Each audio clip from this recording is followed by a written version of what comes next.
Hi friend, welcome to my channel. तो आप सभी को जय श्री कृष्णा, राधे राधे। दोस्तों मैं यहाँ पर आपसे लड्डू गोपाल जी की सेवा और पूजा पाठ से वीडियोस लाती हूँ। तो आज के वीडियो में हम जानेंगे दोस्तों कि आप लड्डू गोपाल जी की पूजा कैसे करें। यदि आपके घर में लड्डू गोपाल जी की प्राण प्रतिष्ठा है या आपने लड्डू गोपाल जी की सेवा ले रखी है, तो आपको उनको प्रतिदिन उनकी पूजा करनी होती है। पूजा किस प्रकार से की जाती है या उनकी सेवा जो सुबह से शाम तक की रहती है, उन सेवा को किस प्रकार से किया जाता है, तो आइए दोस्तों हम जानते हैं। तो सबसे पहले दोस्तों कुछ नियम होते हैं लड्डू गोपाल जी की पूजा में, उनकी सेवा में, जिसे हमें करना चाहिए। सभी हिंदू परिवार में लड्डू गोपाल जी की सेवा की जाती है और घरों में उनको रखा जाता है। गोपाल जी की पूजा की जाती है, उन्हें नहलाया जाता है, वस्त्र पहनाया जाता है और भोग लगाया जाता है। भगवान की पूजा से जुड़े सभी नियम होते हैं। जिन घरों में लड्डू गोपाल की पूजा होती है, उन घरों में इन नियमों का पालन करना जरूरी होता है। आज हम आपको बताने जा रहे हैं ऐसे 5 कामों के बारे में। अगर किसी के घर में लड्डू गोपाल हैं तो इन कामों को जरूर करें। नियमित स्नान कराइए, हर दिन वस्त्र बदलें। अगर आप भी लड्डू गोपाल जी को अपने घर में ला रहे हैं तो सर्वप्रथम आपको अपने मन में यह भाव पैदा करना चाहिए कि अब यह आपका नहीं बल्कि लड्डू गोपाल जी का घर है और बाकी लोगों की तरह वह भी इस घर के सदस्य हैं। उसके बाद रोजाना नियम से उन्हें सुबह ही स्नान करवाइए और रोजाना उनके वस्त्र बदलें।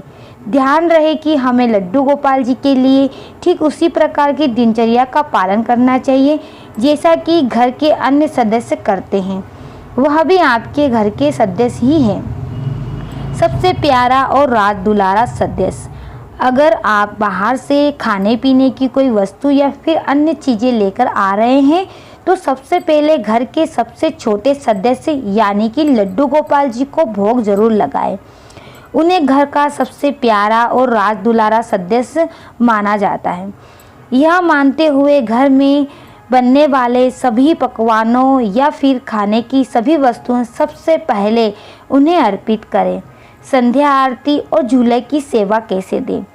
संध्या के समय रोजाना नियमित रूप से शाम को आरती करें और भोग लगाएं। लड्डू गोपाल जी की पूजा में एक भी दिन का अंतराल नहीं होना चाहिए। अगर आप किसी काम से घर के बाहर जा रहे हैं तो इस बात का ध्यान रखें कि घर की एक चाबी लड्डू गोपाल जी को देकर जाए और यह प्रार्थना करके जाए कि हे प्रभु, आप इस घर की रक्षा करें।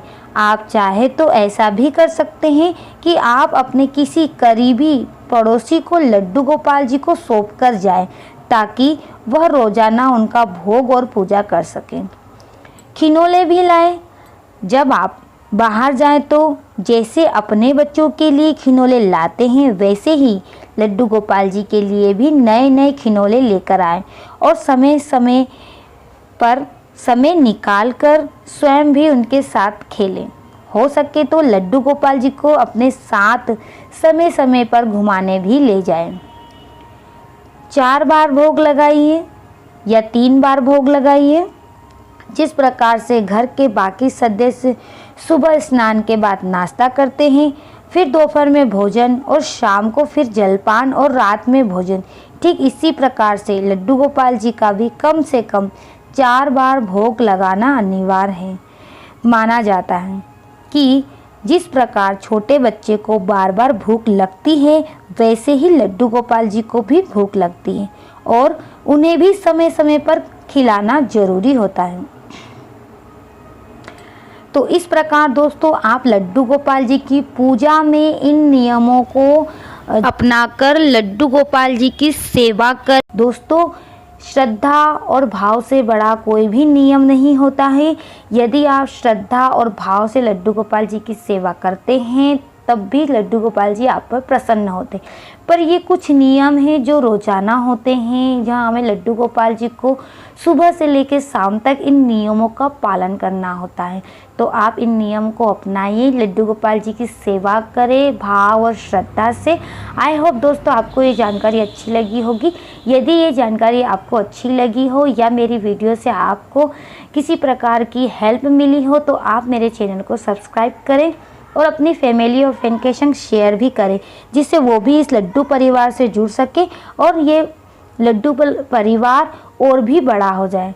तो मैं आपके लिए इसी प्रकार नई नई वीडियो लाती रहूं। तो मिलती हूं आपसे एक नई वीडियो के साथ में। जब तक के लिए आप सभी को मेरी ओर से जय श्री कृष्णा, राधे राधे दोस्तों। Thank you watching for me.